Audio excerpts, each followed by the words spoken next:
Okay, good evening, everybody. We're continuing with Mesilas Yesharim, the path of the just, finding your path. Last week we ended up with a contradiction between two ideas in Chazal. One is this idea of precious, of separation. Point of fact, it's last week's Pasha, Kadoshim Tiyu. Chazal Darshan, Chazal learn out from that, Prushim Tiyu, that you should separate yourself. Distance yourself, even those things which are mutter, which are permissible, you should come back within your boundary and make those things for yourself personally osa, forbidden. And so that's one idea, the common idea of prushim. And there's another idea that it says that a person, it says in Koheles, in his Ecclesiastes, Solomon says, Shlomo Melech, Al tieh tzaddik harbe. Don't be too big a tzaddik. Another Chazal we saw is actually Yerushalmi and Nadorim. Lo daecha masha osra ha'torah sha'ata bo le'eso alecha devarim acherim. It's not sufficient that the Torah already made things osa for you, that you want to come now, you want to go and start making other things also on yourself, those things that the Torah didn't prohibit. So what we're going to do tonight to start off with is to try and resolve this contradiction between these two ideas in Chazal, in our rabbis, the spiritual masters, who taught us on the one hand that we should restrict ourselves even in those things which are mutter, on the other hand that a person should not be overly, strict. And there's another Chazal which I can't see here, which in the world to come, the Kodesh Baruch Hu will have a taina, will have a claim against anybody, against somebody who had the opportunity to take pleasure in HaKadosh Baruch Hu's world and didn't do that. That'll be held up against him as a black mark, as something that he should have experienced, whatever that thing was. I think the story goes, I'm not sure it's completely accurate, but Rav Kook Zatzal, somebody said to him that he wanted to see the Alps because he didn't want to get to the next world, and the Kodesh Baruch would say to him, "What do you think of my Alps?" And he won't be able to say, "Amazing." So anything that a person theoretically, on one side, which is mutter, which is available, and he doesn't partake of it, there will be a claim against him. Okay, so now there are going to basically be two kinds of preshut, two kinds of separation, which is desirable, and one which is foolish. The idea, first of all, is that a person has to understand that everything in this world is a trial, is a challenge. The Mesilas Yesharim says right at the beginning of the book that a person was only created for three things: to la'asos es mitzvahs, to do the mitzvahs; la'avodas Hashem, to serve Hashem, which in the days of the Beis HaMikdash meant korbanot, and now we don't have through ba'amonotenu harabim, through our many sins, the Beit HaMikdash anymore. That's now taken by the place of tefillah, davening. And la'amod b'nesoyonot, and to stand up to tests. Everything in this world is a test. Mesilas Yesharim says at the beginning of the book, ponim va'acher, a person is surrounded in front of him and behind him in a raging battle. Over there, he says the challenge of poverty on the one hand, that a person doesn't steal because he doesn't have the wherewithal to support his family, when it becomes maybe very difficult for him not to put his hand and steal. On the other hand, somebody who has everything, it's easy for that person to come to the point of thinking, I did it myself, I'm a self-made man, and who's Hashem, God forbid. So these two challenges, those are the two challenges the Mesilas Yesharim speaks out at the beginning of the book. references those two, but really everything, a person should understand everything that he goes through in his life is a challenge. Specifically, I just interestingly, enough for myself, dealt with this idea in a video that I did for Vayamoyin. Vayamoyin is an amazing idea, which was to put out a short 2-minute video every day to help people in the challenge of, arguably the challenge of our generation, which is looking where you shouldn't look. Everything about the secular world says, look here, and most of what it's asking you to look at is indecent in one way or another.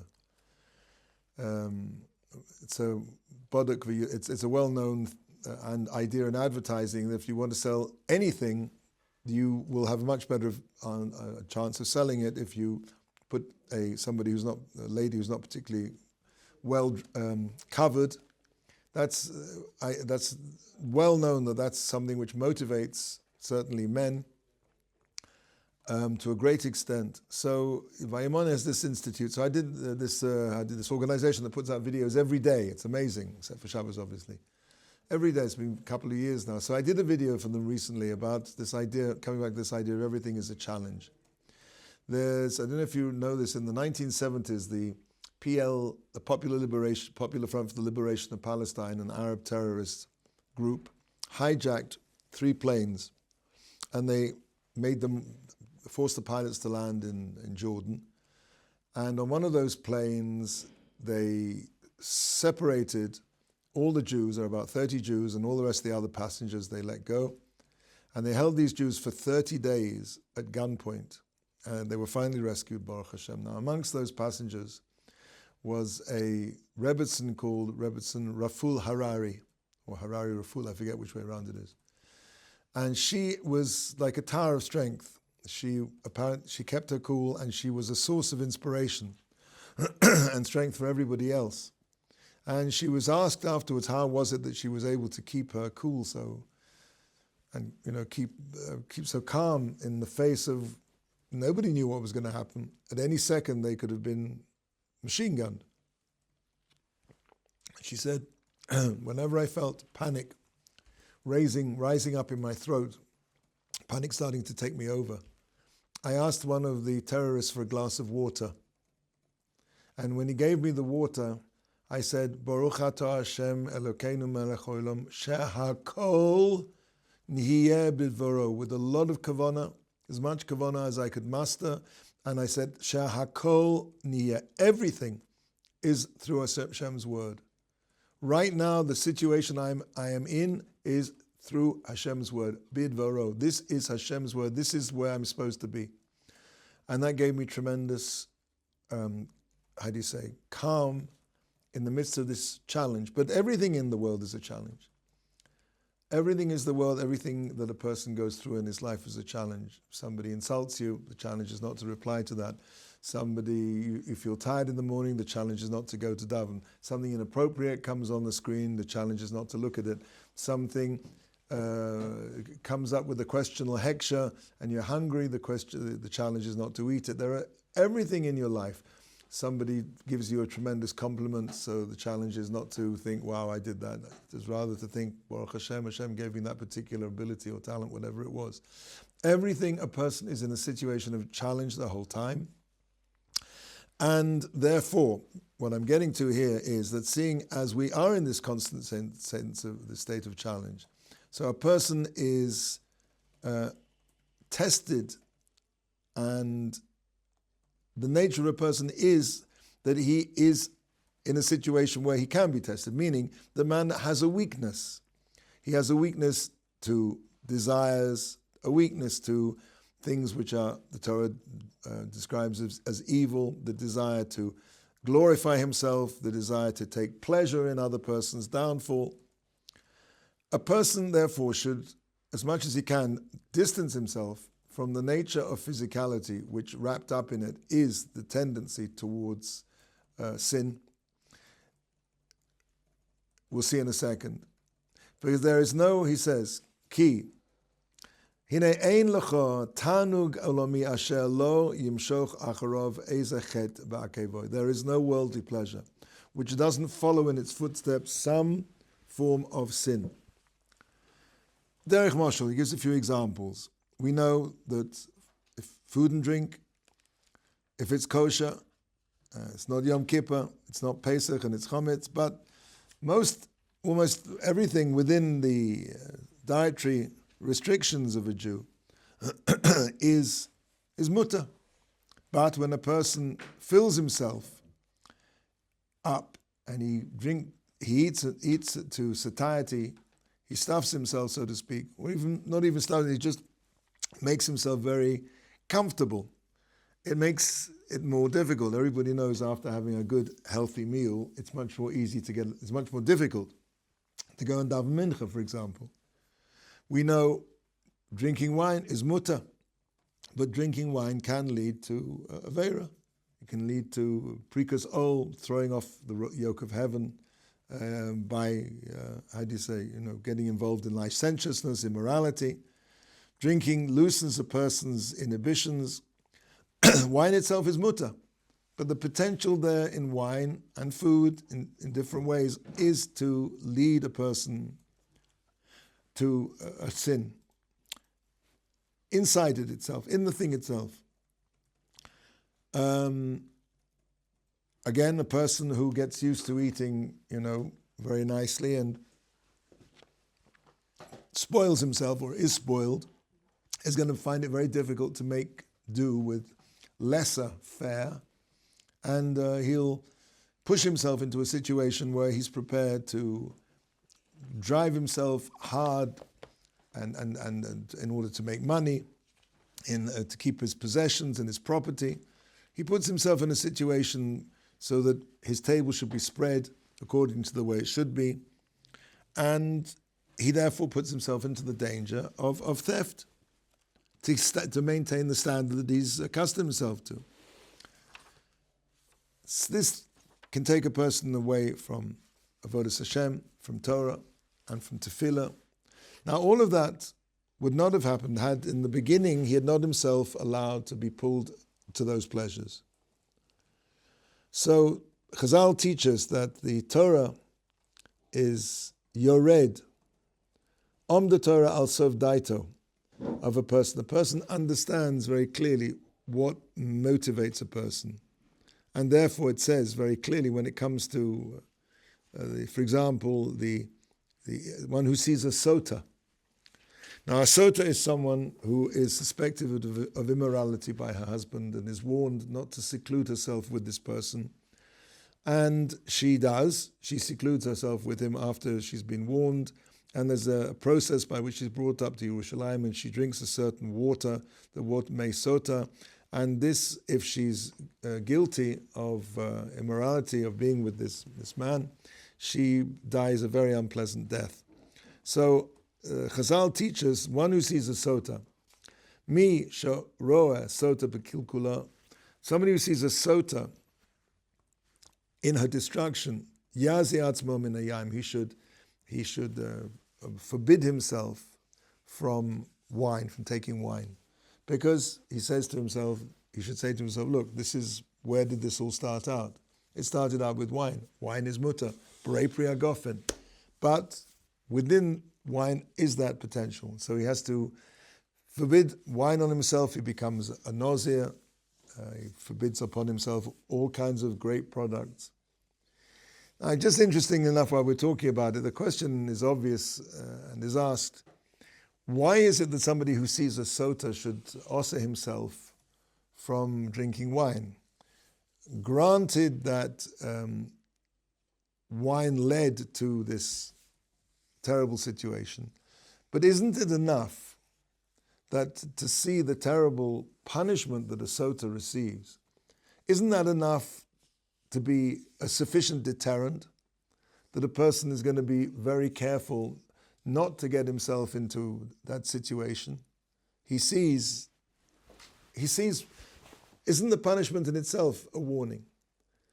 And there's an interesting psychological idea here, which is that when a person sees somebody punished, what impacts upon him is not so much the fact that this person is being punished, but the aveira is possible.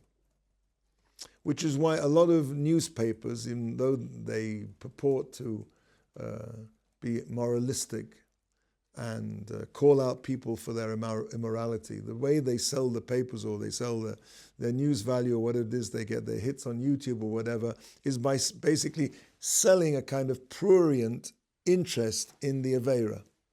People want to read about people doing Aveiras, and if they get punished, it's not the punishment that really impacts them, it's the fact that it's possible.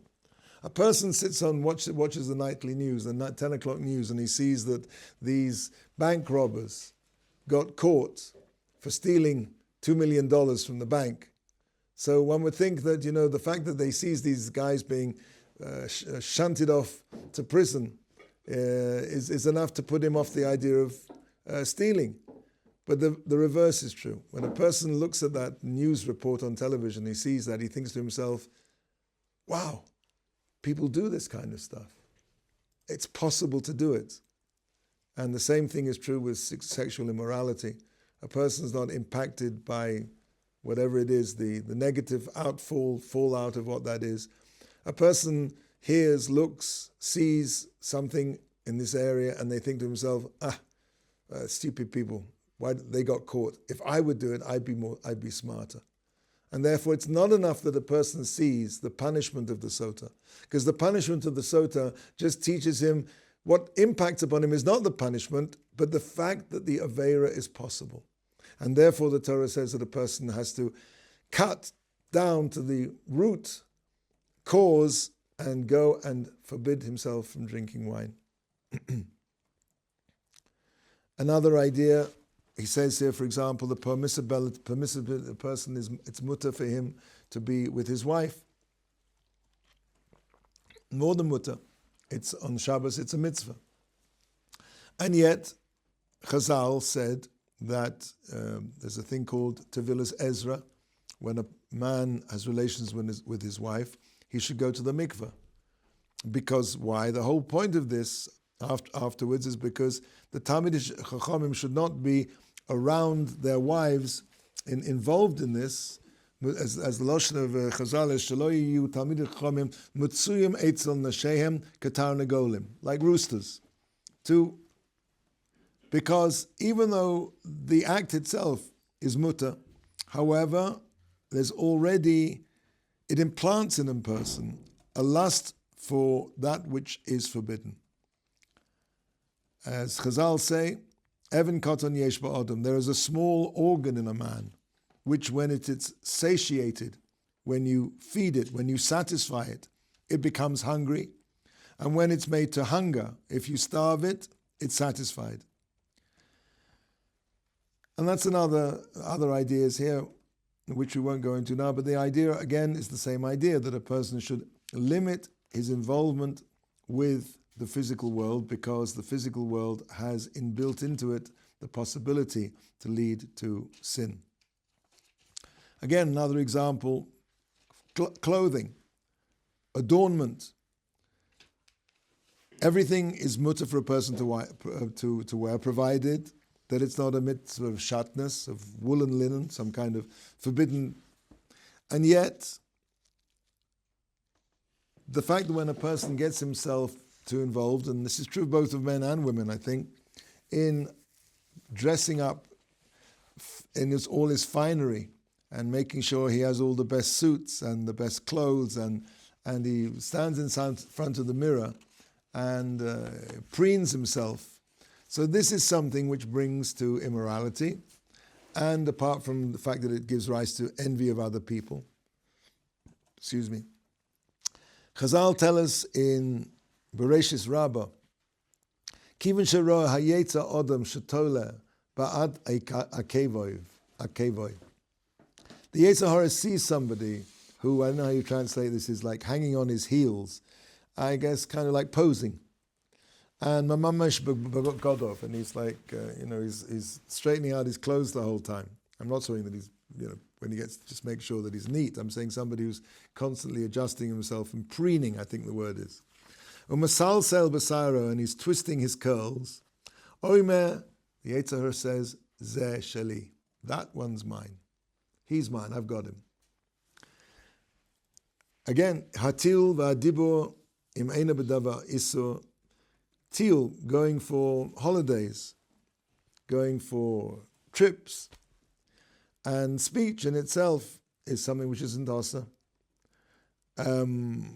Me'ika adin, for sure it's mutter. However, til, trips, takes a person away from Torah, causes bittul zman. And how many lies, how much slander, and how much kalus ros, how much frivolity comes about through people talking. As it says in Mishlei, Barov devarim lo yechtal posha. In many words, there's no ceasing of sin. I remember a story just reminded me of my Rabbi, who there was a bocher who was in his yeshiva, and he was having a bit of a tough time. He found it very difficult to learn. So he said, Rabbi, I've got to go up to the north. I need to go to the Kavarim and I need to daven. And in the middle of the Zman this was. So Rabbi said, no, you don't have to learn. You come and sit in the back of the base of Medrash. I don't care what you do, but you sit in the base Medrash. Why? Because very important that a person maintains a certain, what's called in Hebrew, tzura, a form, a pattern, a shape. Somebody a Shiva Bacha who goes up to the north on a teal, everybody says, I need to chill. Again, maybe nowadays it's changed. We're in a much weaker generation. And I see that many yeshivas, this one included, organizes many tours to the Bachrim. I'm not criticizing that. But let's say somebody who just wants to take off. So there's always the danger that leads to a bittelzman, a lack of Torah learning. But more than that, and my Rebbe's point was as follows: when a person's sitting in the base medrash, he's protected the tzura, the form of him being a yeshiva bacha. He may not be learning, but he's in the base medrash. As soon as he goes out, he's not a yeshiva bacha anymore. He's lost the tzura. The tzura of things is so important.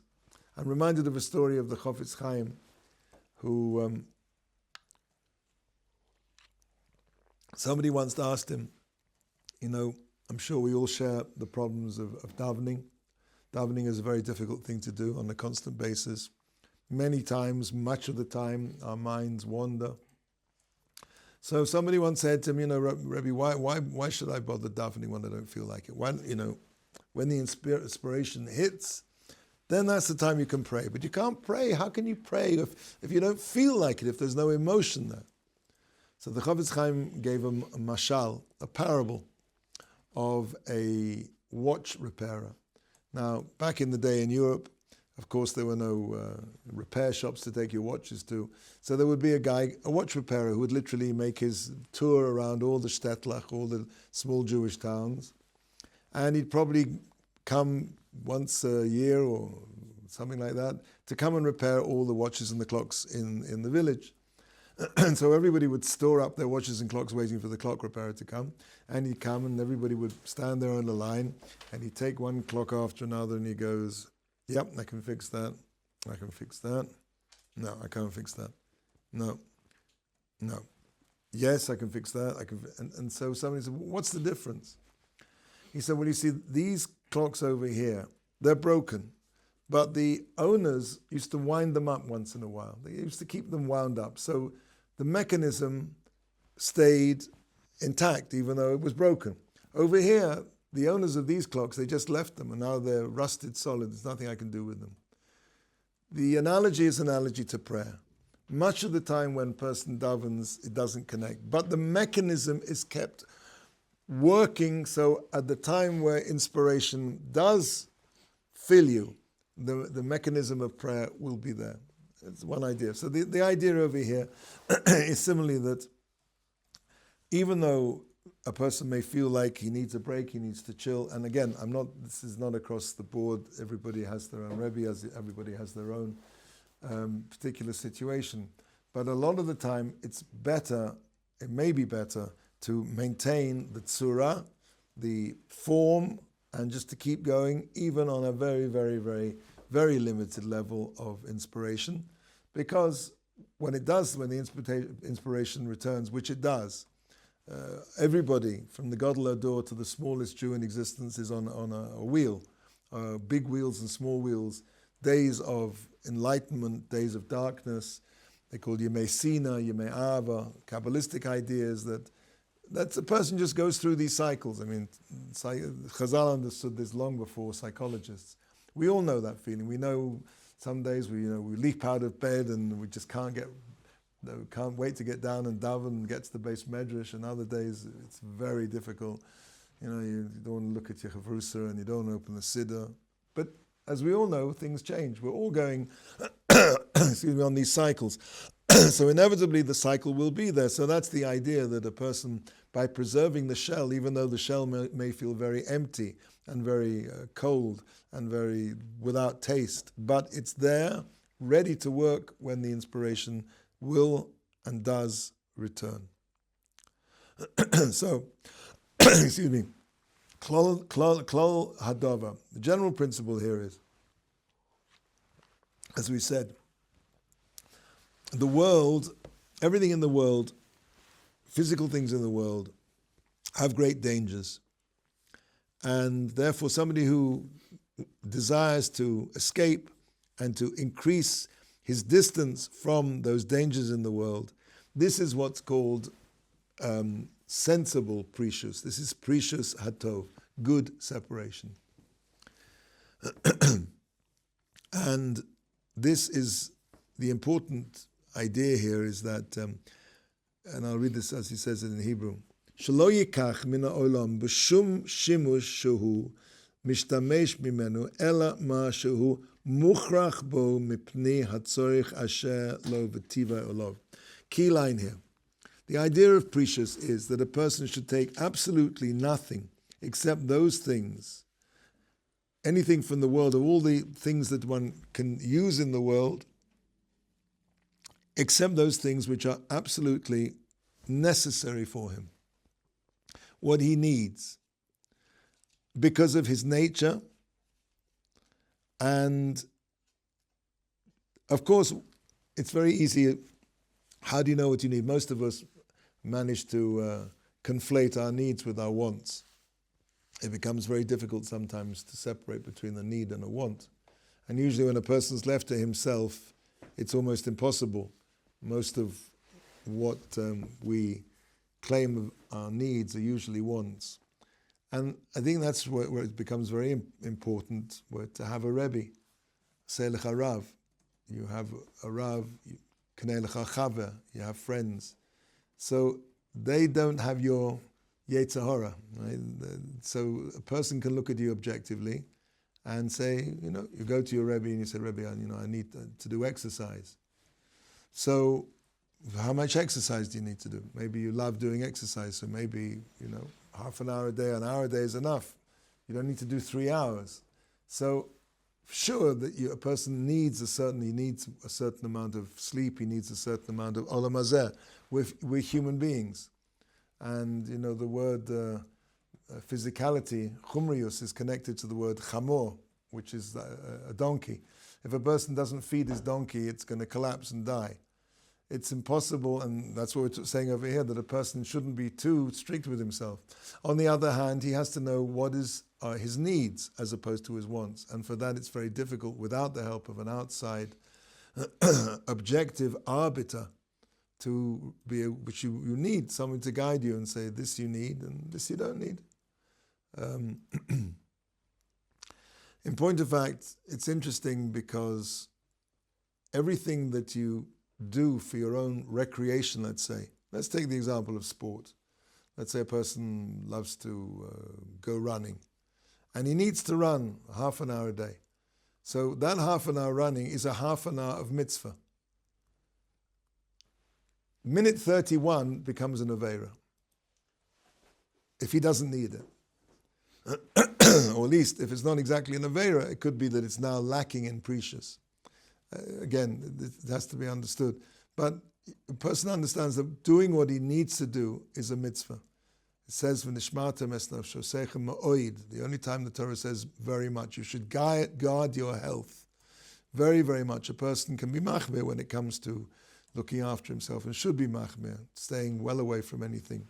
But of course, there are limits to that. It doesn't mean that a person has to spend 4 hours a day in the gym pumping up his muscles. So, whenever a person does something which is for his needs, so that becomes a mitzvah. He's making himself a proper, fit, healthy vessel to serve Hashem. And also it's important that another idea, which is an interesting idea, which is, let's say that a person goes and he exercises, and let's say 20% of his kavanah, his intention, his mindset is because he wants to be a healthier person to serve Hashem. And let's say 80% is because he loves doing it. Now, we have a principle which is called batul barov, which literally means nullified by the majority.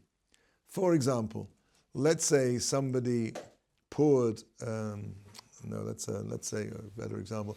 Let's say you have 3 pieces of meat in front of you, and you know 2 of them are kosher, and 1 of them is not kosher. Me'ika hadin, on the Torah level, you could actually eat all 3 of them. Chazal say, take 1 of them and throw it away, and only eat 2. The point is that when you have the majority of something, the usual principle is that the majority overwhelms the minority. And in some senses, it could actually be that it doesn't exist at all. So you might have thought that if a person has 20% kavanah when he's running around the block, I want to do this to make me a healthy Jew so I can daven and learn better, and 80%, wow, this is great, I love this. You might have thought, well, that 80% overweighs and knocks out the 20%. The answer is no, it doesn't. Even though usually we say that the rove nullifies the miut, the minority, in that particular case is not true. You have your 20% of l'shem shemayim, for the sake of heaven, even though that's by far and away not your major intention. So, I mean, I'm saying this actually, it's kedai, it's worthwhile whenever you do anything that's physically pleasurable, that a person should have in mind that he's doing this because he wants to serve Hashem and to thank Hashem. I mean, why do we say brachas? We say brachas to recognize on fruit, on food, is to understand where it's coming from, to thank Hashem for it. Many people, when they sit down to Shabbos, before they eat anything, they say the covered Shabbos Kodesh, for the honor of Shabbos. The more physical something is, the more a person has to make his own efforts to. Anyway, there are, I think we're going to leave it here. So that is, we'll stop here with that there are 2 kinds. We haven't got to the second type, the foolish kind of separation. We'll speak about that next week. But the good type of separation is that a person should, wherever he's involved in something physical, be it what it may, he should understand that the physicality itself has this tendency, a strong pull, to pull him over the line. Even though, as we said, taking just one example, wine. Wine is perfectly permissible. But within wine itself, there is a possibility to end up in all places, kinds of places you don't want to end up in. Licentiousness, immorality, drunkenness. It goes without saying. Now, the questions we want to talk about next week is, first of all, we want to understand and identify. So then what is the unhealthy kind of separation? Precious, which is not good. And the other thing we'll discuss next week is that if this is such a good thing, that a person, the physical world contains within it this inevitable draw towards over the boundary, to take a person into the area, God forbid, of sin. So why is it then that Chazal didn't make all of these things also? Why is this in the level of, as we said last week, in the level of precious? Precious is a level which not everybody is expected to do. The first half of this book is about tzidkus, about righteousness. What's righteousness? The definition of righteousness is what it says in the Shulchan Aruch, the halacha. We're now in the rarefied atmosphere of that which is beyond the norms. But if that's true, if it's such a good thing to do these things, so why didn't Chazal make that a necessity as opposed to something which is considered to be, so to speak, beyond the letter of the law. Lifnim Ashuras Adin. And Bezrat Hashem, we'll finish off this chapter next week. Okay, thank you.